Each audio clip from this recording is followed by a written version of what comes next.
మీ business ఏదైనా మీ ఊర్లో promotion చేయాలంటే అది సుమన్ టీవీతోనే సాధ్యం. ఇప్పుడే సంప్రదించండి. హాయ్ హలో నమస్తే, వెల్కమ్ టు సుమన్ టీవీ. నా పేరు తిరుపతిరావు. స్టూడెంట్స్ ఎగ్జామ్స్కి ప్రిపేర్ అవుతూ ఉన్నారు. ఇప్పుడు ఇంటర్ ఎగ్జామ్స్ అయితే ఆల్రెడీ స్టార్ట్ అయిపోయాయి. 10th క్లాస్ ఎగ్జామ్స్ కూడా త్వరలో స్టార్ట్ అవ్వబోతున్నాయి. ఎగ్జామ్స్కి ప్రిపేర్ అయ్యేటప్పుడు స్ట్రెస్ ఫీల్ అవ్వకుండా స్టూడెంట్స్ ఎటువంటి జాగ్రత్తలు తీసుకోవాలో ఇప్పుడు మనమైతే తెలుసుకునే ప్రయత్నం అయితే చేద్దాం. ఇప్పుడు మనతో పాటు ఉన్నారు డాక్టర్ మల్లికార్జున సార్ గారు. అయితే మనతో పాటు ఉన్నారు. సార్ గారి మాటలు అడిగి తెలుసుకుందాం. సార్ నమస్తే. సార్ నమస్తే తిరుమలరావు గారు. సార్, స్టూడెంట్స్ రెయ్యానికి పగలకు చదువుతూ ఉంటారు. రేపు ఎగ్జామ్కి ఏ విధంగా ప్రిపేర్ అవ్వాలని ఆలోచనలో ఎక్కువగా స్ట్రెస్ ఫీల్ అయిపోతూ ఉంటారు. స్ట్రెస్ ఫీల్ అవ్వకుండా ఎటువంటి జాగ్రత్తలు తీసుకోవాలి? చదువుకోవాలా. చదువు ఉంటేనే జ్ఞానం, తద్వారా మన ఇంటికి కానీ సమాజానికి కానీ మనం ఖచ్చితంగా ఉపయోగపడతాం. అందులో భాగంగా చదువు చిన్నప్పటి నుంచి చదువుకుంటున్నాం. ఒకప్పుడైతే గవర్నమెంట్ స్కూల్స్లో స్ట్రెస్ ఫ్రీగా ఒత్తిడి లేకుండా చదువుకోవడం. మనంతా కూడా గవర్నమెంట్ స్కూల్ చదువుకున్నాం. ఐఏఎస్లు ఐపీఎస్లు పెద్ద పెద్ద పొజిషన్లో ఉన్న కూడా గవర్నమెంట్ స్కూల్ చదువుకున్నాం. అప్పుడు అసలు ఎవరు కూడా స్ట్రెస్ ఫీల్ అయ్యలేదు. మంచి మార్కులు వచ్చాయి, మంచి మంచి ఉద్యోగాలు కూడా వచ్చాయి. ఎందుకో కానీ ఇప్పుడు ఎక్కువగా స్ట్రెస్ ఫీల్ అవుతున్నారు.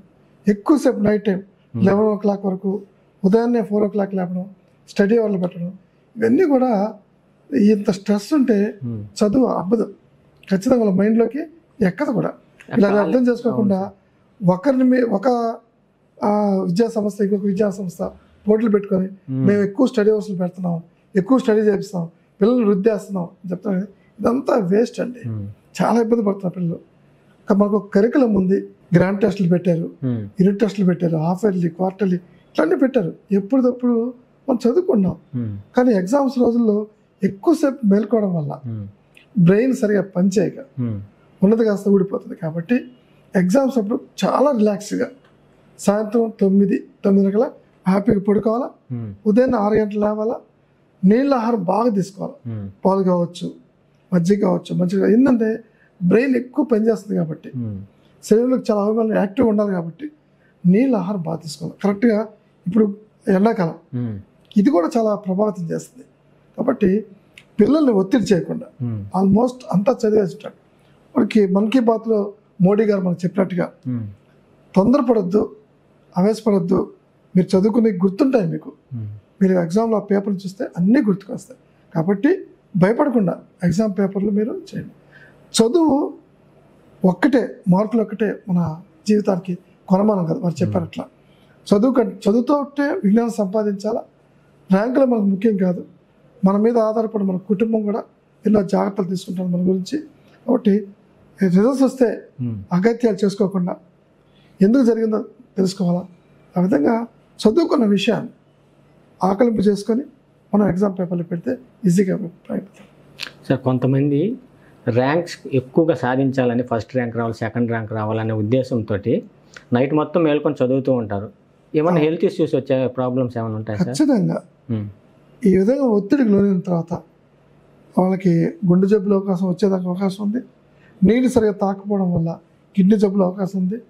వీళ్ళు అవగాహన లేకుండా చదవడం వల్ల మానసికంగా కృంగిపోయి వాళ్ళు డిప్రెషన్లోకి వెళ్ళి వాళ్ళు సైకోగా తయారయ్యే అవకాశం ఉంది. నేను చాలామంది చూశాను. కాబట్టి చదువుకునేటప్పుడు మనకి మన మాస్టర్ చెప్పేటట్టుగా అవగాహనతో పెట్టిన చదువుకోవాలి. బట్టి కొట్టే చదువు మాత్రం ఎప్పటికీ ఉపయోగం. స్కిల్ డెవలప్మెంట్ అస్సలు పనికిరాదు. కానీ ఒక విద్యా సంస్థ నుంచి ఇంకో విద్యా సంస్థ పోటీ పెట్టి బట్టి కొట్టిస్తుంది తప్ప దానివల్ల ఉపయోగం ఉండదు. అనలైజ్ చేయాలి. దాంట్లో బేసిక్ కంటెంట్ ఏంటి తెలుసుకోవాలి. ఆ విధంగా మనం ముందుకు కావాలని మక్కి కొట్టి దాన్ని కక్కేసినట్టు చేస్తే మాత్రం తర్వాత ఉపయోగం ఉండదు. దానివల్ల ప్రమాదాలు జరుగుతున్నాయి. సరే, స్ట్రెస్ ఫీల్ అవ్వడానికి పోటీతత్వం కూడా కారణం అంటారా సార్? పోటీతత్వం ఉండాలి. ఖచ్చితంగా పోటీతత్వం ఉండాలి. ఎట్లా ఉండాలా? ఒక సబ్జెక్ట్ తీసుకుంటే దాన్ని మనం క్రియేటివిటీగా, ఇన్నోవేటివ్గా దాన్ని ఆలోచించి దాని గురించి పేపర్ని పెట్టాలి. కానీ బట్టి అసలు అవగాహన ఉండదు. ఎప్పుడైతే అవగాహన ఉండదో మధ్యలో గ్యాప్ వచ్చిందంటే కన్ఫ్యూషన్ అయిపోతాడు. ఆ విధంగా కూడా చాలాసార్లు ఫెయిల్ అవుతాడు.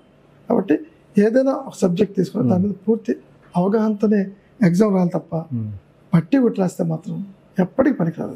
ఎటువంటి ఆహార నియమాలు పాటించాలి సార్? ఖచ్చితంగా ఆయిలీ ఫుడ్ తినకూడదు, స్పైసీ ఫుడ్ తినకూడదు. సాత్వికమైనటువంటి ఆహారం, ఉప్పు తక్కువగా, పప్పు, సాంబారు, రసం, మజ్జిగ ఇలాంటి ఆహారం ఈజీగా డైజెస్ట్ అయ్యేదానికి. అంతేగాని మనం హెవీ డైట్ తీసుకుంటే మన యొక్క ఇమ్యూన్ సిస్టమ్ కావచ్చు, ప్రక్రియలు కావచ్చు, దాన్ని అరిగించడానికి కోసంగా సరిపోదు, అజీర్ణం చేస్తాయి. కానీ దీంతో ఇబ్బంది పడుతుందని చదవలేడు కదా. కాబట్టి చదువుకునే పిల్లలందరూ కూడా సాత్వికమైన ఆహారం తీసుకోవాలి, ఈజీగా డైజెస్ట్ అయ్యే ఆహారం తీసుకోవాలి. ఆ విధంగా ఆహారం తీసుకుంటే అది ఒంటికి పడుతుంది, మనం చదువుకునే శక్తిని ఇస్తుంది. అంతేగాని హెవీ ఫుడ్ మాత్రం అసలు తీసుకోవాలి. Okay sir, thank you sir. నమస్తే. Thank you very much. నమస్తే.